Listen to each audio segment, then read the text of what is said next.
y dijo Patricia Bullrich es como el mate cocido que llena pero no engorda, y después agregó, ¿qué puedes esperar de una mujer que viene de ser montonera a estar en el nacionalsocialismo? Textual, dijo. No, es una locura.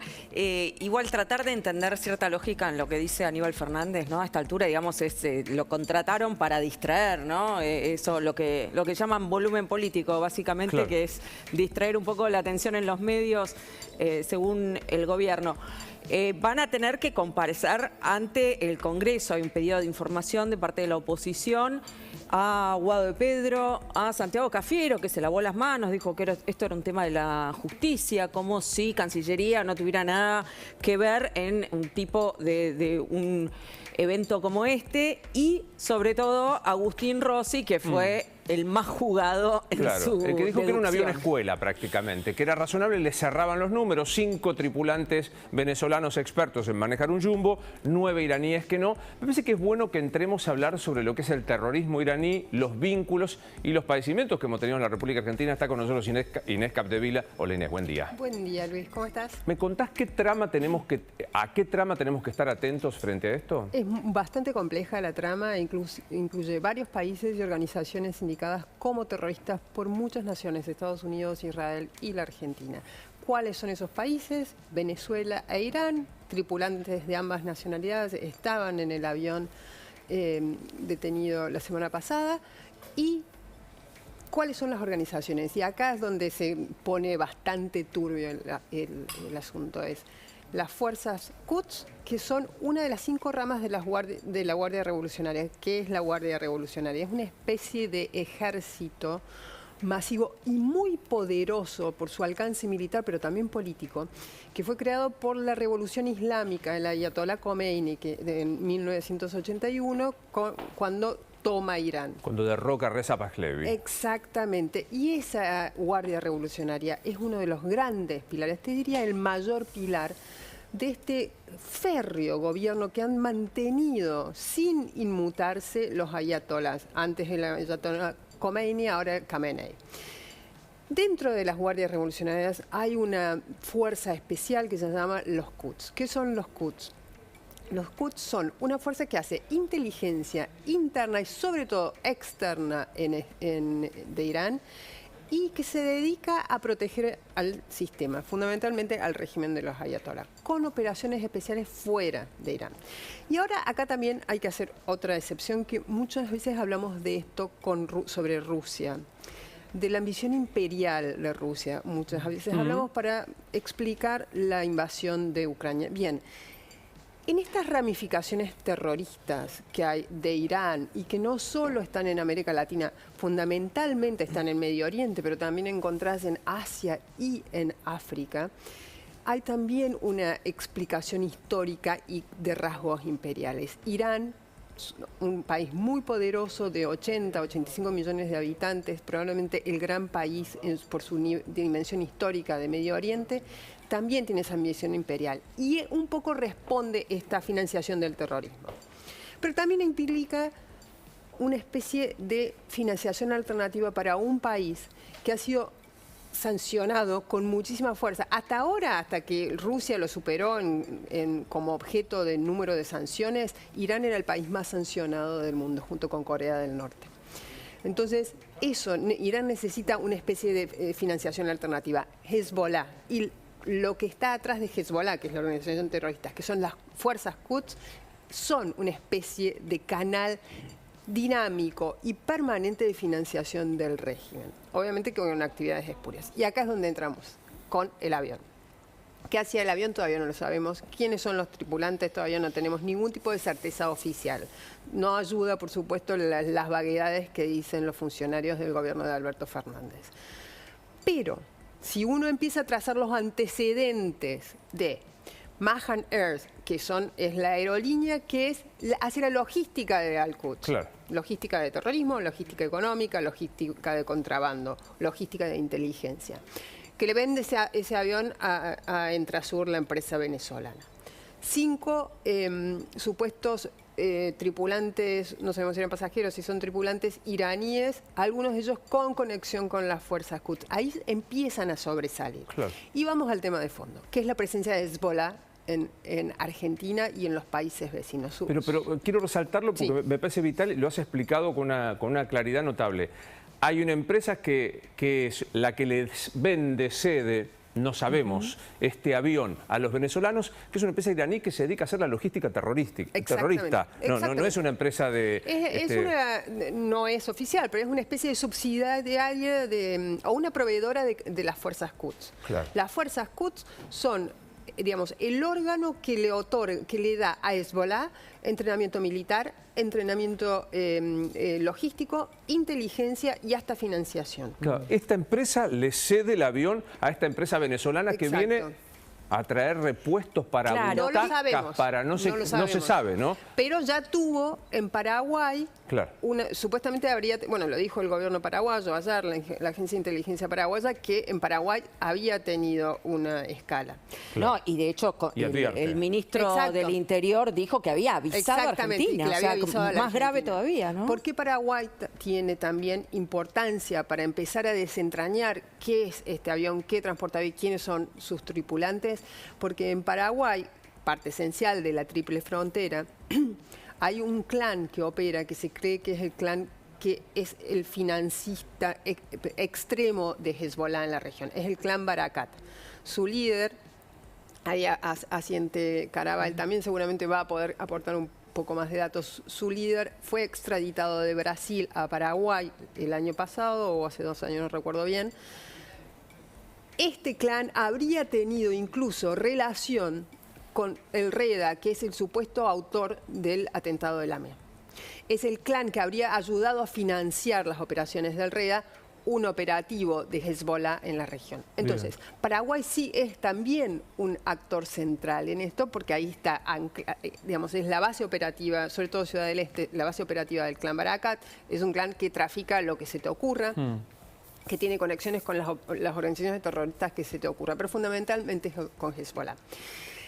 Entonces, ahí empieza a tomar bastante dimensión y volumen el entramado. Y falta otro actor central, que es Venezuela. ¿Por qué Venezuela tiene este lazo con Irán? Y ahí entran un montón de otras explicaciones, geopolíticas, económicas.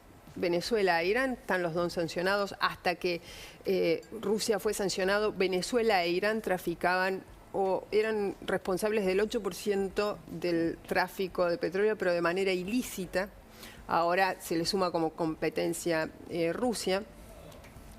Y Venezuela, ¿se acuerdan cuando Alberto le ofreció a Putin, cuando lo visitó a principios de año, ser la puerta de entrada a Latinoamérica de Rusia en América Latina? Bueno, Venezuela es la puerta de entrada de Irán en América Latina. No solo a través de Nicolás Maduro, sino ya lo había hecho Chávez, que encontró en Irán, además de muchísima conexión militar, porque recibió mucho, las Fuerzas Armadas bolivarianas recibieron el entrenamiento militar de Rusia y de Irán, sino también mucha expertise en comercialización del petróleo. Y otra cosa fundamental, que era Chávez, en su momento de apogeo, por supuesto avalado y habilitado por el precio del petróleo en la primera década de este siglo, quiso también financiar, digamos, su revolución, exportarla y financiarla políticamente en otros países. No sé si recuerdan el año pasado, cuando fue apresado el Pollo Carvajal, que fue el jefe de inteligencia de Chávez, Sí. Él hizo una radiografía de esto y dijo: por lo menos 20 millones de dólares repartidos entre partidos políticos de América Latina y de España, Podemos en España, el Movimiento 5 Estrellas en Italia, para financiar la revolución, para financiar movimientos disruptivos en la política de cada uno de estos países. Irán fue parte de ese esquema. Es decir, que la relación es muy nutrida. ¿Y por qué por qué Venezuela es parte de este entramado del avión? Porque sin Venezuela, la dimensión operativa de Irán, la dimensión de influencia política, no sería lo que es. Ayer, ahí sentado donde estás vos, Inés, Jorge Noblovitz de la DAIA, dijo: estas son clásicas operaciones de prueba de testeo. Exacto. A ver cómo yo puedo ingresar, no solo un avión, sino personal no claramente documentado, porque hoy no sabemos quién es. ¿Te resulta probable que esto sea así? Sí, es muy probable. Sobre todo los servicios de inteligencia israelíes detectan instantáneamente lo que hace, digamos, las operaciones de Hezbollah o los grupos asociados con Hezbollah en la Triple Frontera, que fue históricamente no solo un triángulo terrorista y de contrabando y de narcos criminales, sino también un triángulo que concitó la colaboración de seguridad de muchos países que si no serían antagónicos en términos políticos. Pero estas operaciones de Hezbollah, si bien son detectadas, no son detectadas en su totalidad. Si vos hablas con expertos en inteligencia, te dicen, nosotros sabemos que Hezbollah opera, sabemos cómo opera, pero no sabemos cuánto opera. Porque no sabemos hasta dónde llega la verdadera dimensión de sus tentáculos en la región. Y en la región ya no solo en el triángulo de la Triple Frontera, sino también en Perú fueron detectados operativos de Hezbollah, en el entrenamiento militar de las Fuerzas Armadas Revolucionarias de Colombia, en Colombia.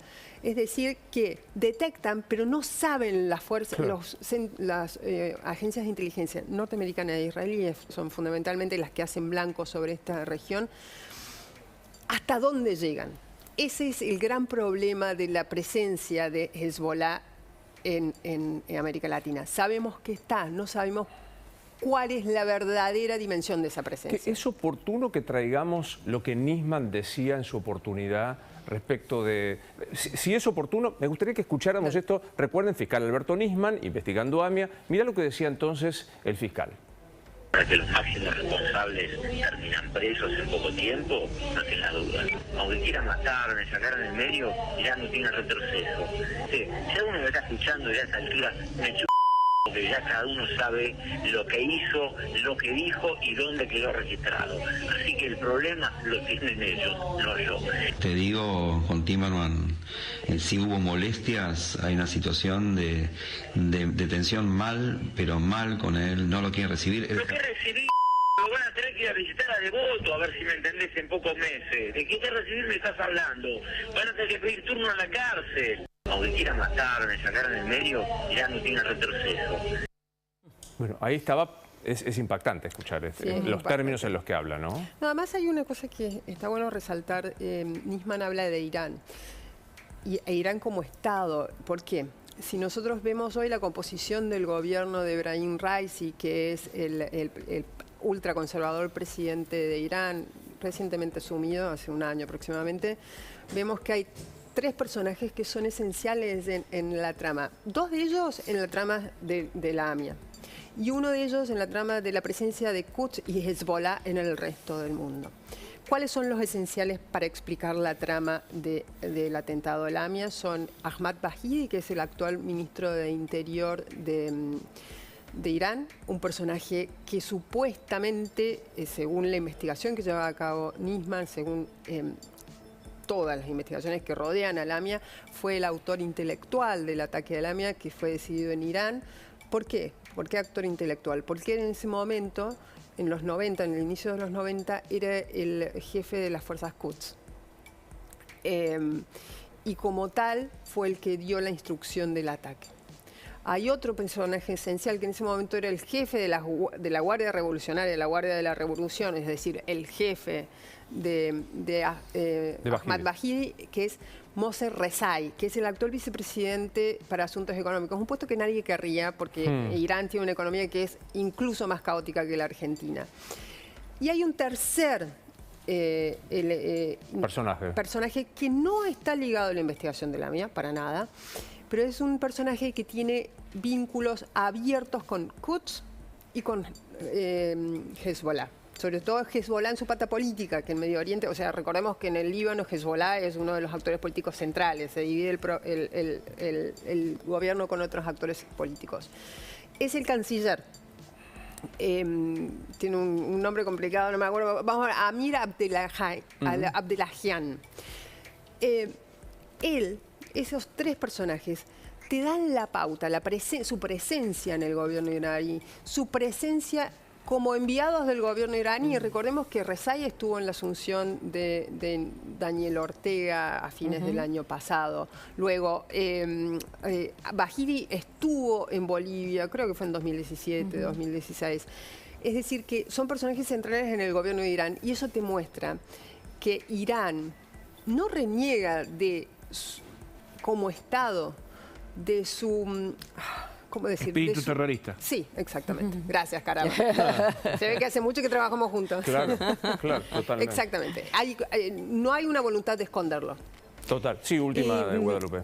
Inés, ¿qué pensás de uno de los pedidos de informes que hace la oposición, sobre todo la UCR, que es quien va un poco más allá?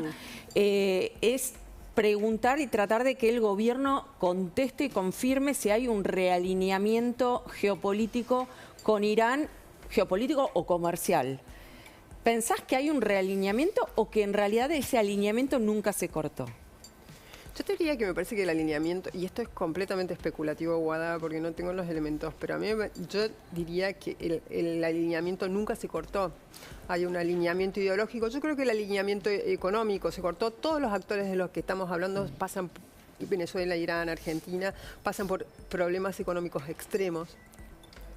¿Y por qué creo que no hay un renovado alineamiento? Porque verdaderamente creo que este gobierno no tiene política exterior, y política exterior significa tomar decisiones y trabajar para aplicar esas decisiones. Sí. Yo creo que eso no existe. Sí, la continuación de un alineamiento básicamente ideológico. ¿Por qué ideológico? Porque no hay mucho volumen económico acá. Ahora, cómo esto lo desnuda, sí creo que ahí hay que verdaderamente indagar, y no hay que dejar que la Argentina ya perdió la confianza del mundo en términos políticos. La Argentina perdió la confianza del mundo en términos económicos. No podemos darnos el lujo de perder la confianza en términos de seguridad. Hay algo que vos decías, ¿no?, de las vaguedades del gobierno. Yo no me canso de escucharlo. Podemos escuchar, diré, a Agustín Rossi, al titular de los espías argentinos. Es verdad que está solapado su asunción con Cristina Camaño, de cuando llega el avión. Sí. Pero esto decía Agustín Rossi. No actúa con información que pueda estar en las redes sociales o información periodística. Tiene que tener certezas. Claro. Entonces, y en función de las certezas, toma cada una de las decisiones que tiene que ir tomando. Ahora, después está todo el tema de por qué había iraníes y venezolanos. Es una cuestión muy simple. Le estaban enseñando a pilotear el avión. Los iraníes que estaban ese dato no lo teníamos. Los iraníes que estaban allí. Y esto, son los que venían... Esta es una presunción. Los iraníes que estaban allí son instructores. Sí. Y me da la cuenta más o menos, porque 5 iraníes, 14 venezolanos estaban instruyendo a 2 tripulaciones más o menos para ese avión. No es que usted compra un Hércules, por ejemplo, digo el Hércules, que es el avión que tiene la Fuerza Aérea Argentina, y le da y sale a manejarlo cualquiera. No sé. Totalmente. Son aviones que tienen su complejidad para llevarlo, para llevarlo adelante. Fíjense. ¿Pero esto es información o es una...? No, esta es una deducción. Una deducción suya. Deducción sui generis, por decirlo de alguna manera. Sí, a mí me preocupa muchísimo que el jefe de la inteligencia se base en deducciones propias y no en información cierta y dura y confirmada de inteligencia. Es peligrosísimo. Es peligrosísimo. ¿Sabes una Porque cosa? habla como analista y no como jefe de inteligencia. Claro. Para completar lo de Estado terrorista o espíritu terrorista que tiene Irán y la pata diplomática que mencionaba Inés, no nos olvidemos que uno de los que tuvo circular roja y uno de los responsables, no intelectualmente hablando, sino quien armó la estructura para que el atentado se realice contra la AMIA en Argentina fue Mohsen Rabbani. Claro. Mohsen Rabbani era el agregado cultural de Irán en la embajada. Entonces, si Irán tuvo abiertamente la aplicación de ese espíritu terrorista para cometer un atentado contra AMIA, ¿qué falta para que en este avión no haya, para sospechar firmemente que en este avión no haya también personajes vinculados con el terrorismo internacional? Inés, un placer verte como siempre. Muchas gracias, Luis. Gracias. Hay más información internacional, la trae Guadalupe Vázquez. ¿Vamos ahí? Ahí vamos. No. Ahora sí.